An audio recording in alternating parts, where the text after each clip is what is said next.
Hello दोस्तों, उम्मीद है कि आप सब बढ़िया होंगे। तो आज का वीडियो बहुत स्पेशल होने वाला है क्योंकि आज मैं स्टूडेंट की सबसे बड़ी प्रॉब्लम को एड्रेस करने वाला हूं। वो है कि पूरे सिलेबस को कम टाइम में कवर कैसे करें। हम जब भी पढ़ने बैठते हैं ना, तब इतनी सारी बुक्स देख करके स्ट्रेस में आ जाते हैं कि मैं इतना सारा सिलेबस कंप्लीट कैसे करूँगा, और ऐसे ही फिर हमारा पढ़ाई से मन उठ जाता है और हम अच्छे से पढ़ाई बिल्कुल भी नहीं कर पाते। तो इस प्रॉब्लम के लिए दोस्तों मैं लाया हूँ सबसे अमेजिंग और सबसे इफेक्टिव वेज, जिससे आपकी ये टेंशन दूर हो जाएगी और आप कम टाइम के अंदर अपना सारा सिलेबस कंप्लीट कर पाएंगे। तो दोस्तों, मेरा नाम है मिस्टर प्रोटोन और आज मैं आपको बताऊंगा how to cover full syllabus in less time. So let's begin. दोस्तों, सबसे पहले मैं आप सबसे एक सवाल पूछना चाहता हूँ। अगर आप कहीं बाहर ट्रेवलिंग के लिए जाने वाले हैं और आपको अपनी बैग पैक करनी है और आपको सिर्फ एक ही बैग कैरी करने की परमिशन है, तो आप उसमें क्या क्या पैक करेंगे? आप उस बैग में वही चीज़ें डालेंगे जिसकी आपको सबसे ज़्यादा ज़रूरत पड़ेगी ट्रेवलिंग के टाइम, और उन सब चीज़ों को छोड़ दोगे जिसकी आपको ट्रेवलिंग के टाइम ज़रूरत नहीं होगी। यही थ्योरी आपको अपने सिलेबस को कंप्लीट करने में लगानी है। अगले कुछ मिनटों में मैं जो आपको बताने वाला हूँ वो जानकर आप मुझे कमेंट बॉक्स में थैंक यू ज़रूर बोलोगे। दोस्तों, tip number 1, don't read everything. According to studies, students एक साल में सिर्फ कुछ थाउजेंड्स ऑफ पेजेस ही रीड कर सकते हैं। हम लिमिटेड टाइम में सिर्फ लिमिटेड चीज़ों को ही याद कर पाते हैं। जैसे मैंने आपको बताया कि आप ट्रैवलिंग करते वक्त सिर्फ ज़रूरी चीज़ों को ही साथ लेके जाते हैं, वैसे ही जब आप अपने सिलेबस को देखते हैं तो एग्ज़ाम के लिए आपको पूरा सिलेबस तैयार करने की ज़रूरत नहीं है, बल्कि जो सबसे इम्पोर्टेंट है उसे पढ़ने की ज़रूरत है। आगे चल के मैं आपको एक प्रिंसिपल के बारे में बताऊँगा जिसे जानकर आपको बहुत ज़्यादा फ़ायदा होगा, तो वीडियो के एंड तक बने रहिएगा। दोस्तों, tip number 2, less is more. आपको अपने सिलेबस को इवेलुएट करना पड़ेगा, यानी समझना पड़ेगा कि इसमें से कौन से ऐसे चैप्टर्स हैं या कौन से ऐसे सेक्शंस हैं जो सबसे ज़्यादा इंपॉर्टेंट है और जिसकी एग्ज़ाम में सबसे ज़्यादा वेटेज है।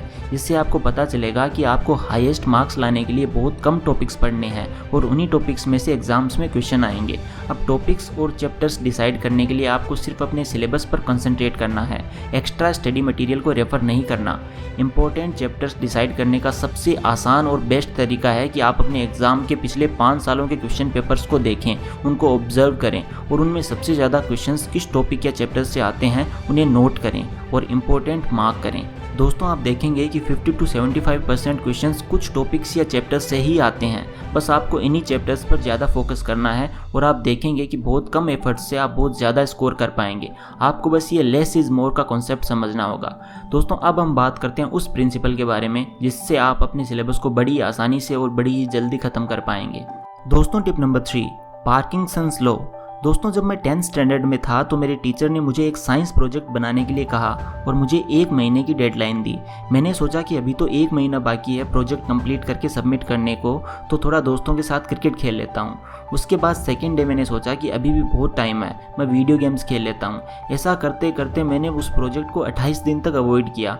29वें दिन मुझे अचानक से रियलाइज़ हुआ कि अब सिर्फ 2 ही दिन बाकी है, मुझे अपना साइंस प्रोजेक्ट सबमिट करना है। मैंने तो अभी तक शुरुआत भी नहीं करी थी। दोस्तों, मुझे बहुत ज़्यादा एंजाइटी होने लगी कि मैं ये कैसे करूँगा, और फिर मैं उस साइंस प्रोजेक्ट को स्टार्ट करने बैठ गया। मैंने उन 2 दिनों में ना ही कोई वीडियो गेम खेला और ना ही अपने दोस्तों से मिला और ना ही मोबाइल फ़ोन पे टाइम पास किया। उन 2 दिनों में मैंने पूरा प्रोजेक्ट कंप्लीट किया और मैंने उस प्रोजेक्ट को सबमिट भी किया और मुझे उसमें अच्छे मार्क्स भी मिले।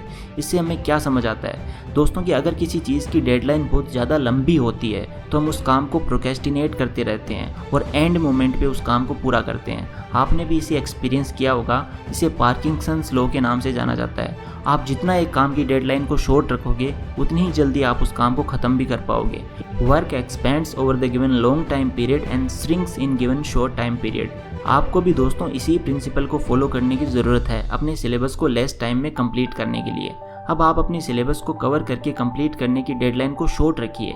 अगर आपको लगता है कि एक सब्जेक्ट को ख़त्म करने में आपको 10 दिन लगते हैं तो आप उसकी डेडलाइन 5 दिन की रखिए और उस डेडलाइन को लेके स्ट्रिक्ट रहिए।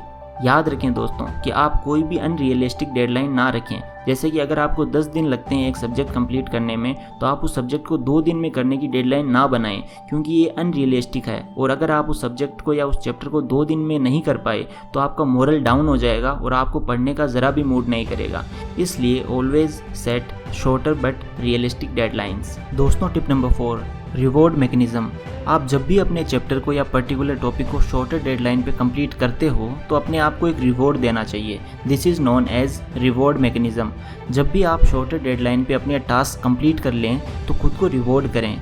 जैसे कि कोई सॉन्ग सुनना या कोई मूवी देखना या केक खाना वगैरह। रिवॉर्ड सिस्टम से एक रीज़न जुड़ जाएगा आपके उस चैप्टर या टास्क को कंप्लीट करने का, क्योंकि आफ्टर कंप्लीशन आप अपने आप को रिवॉर्ड करने वाले हैं। इस वजह से आप बड़े ही इंटरेस्ट के साथ पढ़ पाएंगे और अपनी पढ़ाई को कंप्लीट करके खुद को रिवॉर्ड भी कर पाएंगे। इससे आपको बड़ा मज़ा आएगा पढ़ने में।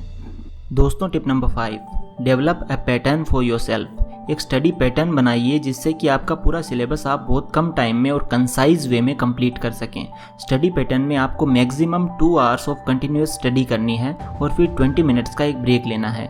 इस 20 मिनट्स के ब्रेक में आप अपने माइंड को रिलैक्स करें, जैसे कि म्यूज़िक सुनकर या फिर एक क्विक नैप लेकर या फिर मेडिटेशन करके। ध्यान रखें, कंटिन्यूस स्टडी करने से आप अपनी हेल्थ ख़राब कर सकते हैं, इसलिए बताए गए स्टडी पैटर्न को ही फॉलो कीजिए। इससे आपके एनर्जी लेवल्स भी हाई रहेंगे और आप ज़्यादा पढ़ाई कम टाइम में पूरे फोकस के साथ कर पाएंगे। दोस्तों, अब मेरे फाइनल वर्ड्स। दोस्तों, उम्मीद है कि आपको आज का ये स्पेशल वीडियो पसंद आया होगा। मैंने इस वीडियो को बनाने में काफ़ी मेहनत की है ताकि आप लोगों को बहुत ही इफेक्टिव वेज बता सकूं अपने सिलेबस को कंप्लीट करने के लिए, वो भी बहुत कम टाइम में। आप सब मेरी फैमिली जैसे हो। अगर आपने यहाँ तक वीडियो को देखा है तो मैं शर्त लगा सकता हूँ कि आप दूसरे बच्चों से बहुत ज़्यादा अच्छा परफॉर्म करने वाले हो। वीडियो में बताई गई चीज़ें अगर आपको अच्छी लगी हो, जो कि मुझे भरोसा है कि लगी ही होंगी, तो आप लाइक का बटन ज़रूर प्रेस कीजिए और अपने दोस्तों के साथ भरपूर शेयर कीजिए ताकि वो भी आपके साथ अपने आप को बेहतर कर सकें, बिकॉज शेयरिंग इज़ केयरिंग। इसी के साथ मैं हूँ मिस्टर प्रोटोन, आपका दोस्त, साइनिंग ऑफ। जल्दी आऊँगा एक नई इन्फॉर्मेटिव स्टडी रिलेटेड वीडियो लेकर के, जो कि अगर आप मिस नहीं करना चाहते हो तो प्रेस कर दीजिए सब्सक्राइब बटन और उसके पास का बेल बटन। मिलते हैं नेक्स्ट वीडियो में, तब तक के लिए take care and love you all.